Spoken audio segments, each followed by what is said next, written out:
Hello from me, Lazar. Welcome to the next lesson in the course on creating a website from scratch. The lessons are currently free and are from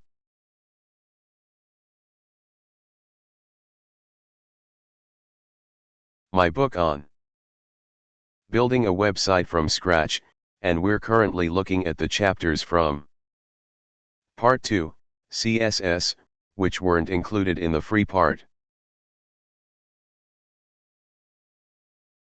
We are now on Chapter 9, Types Layout Design.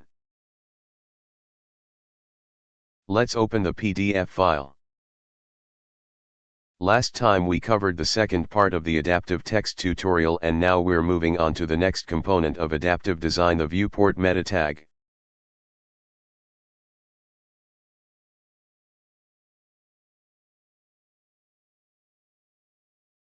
Viewport, this can be translated as a window for view.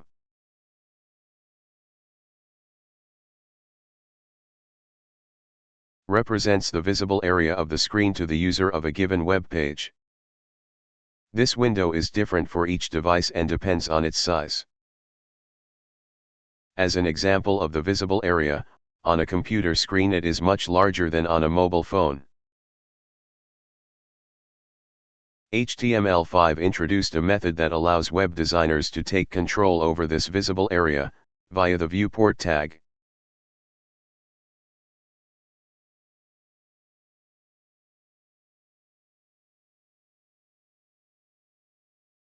To use it, you need to include it in your web page. At the top of the head section, this code, here's where it's included.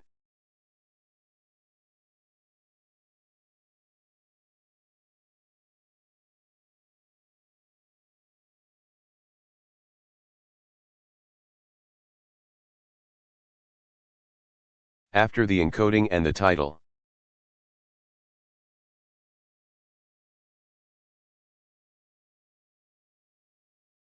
the viewport tag instructs the browser how to control the dimensions and of the page so that the width is equal to the width of the device.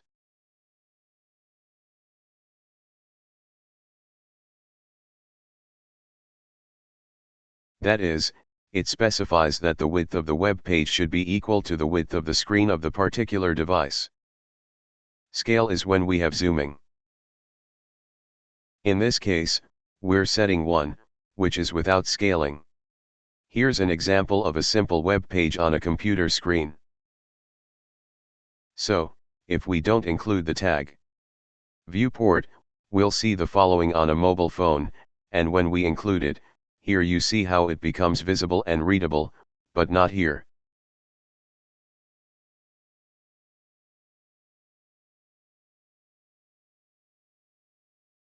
The viewport tag has the following syntax.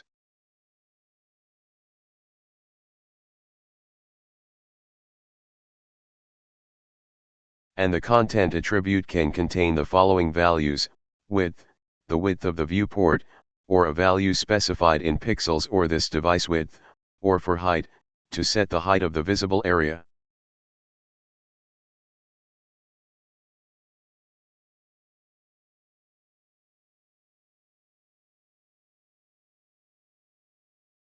It can contain a value specified in pixels or device width or height, perhaps more appropriate in this case. And the scale, we set initial scale, sets the initial scaling level. It can contain values from 0.1 to 9, and when it's equal to 1, it means that I have no scaling.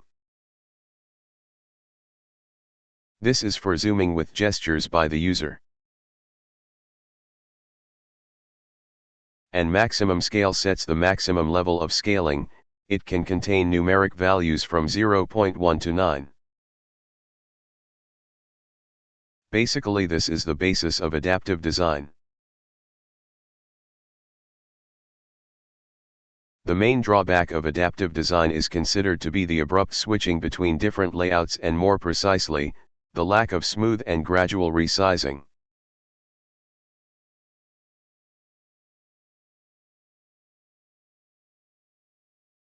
That's all for this lesson. Best regards.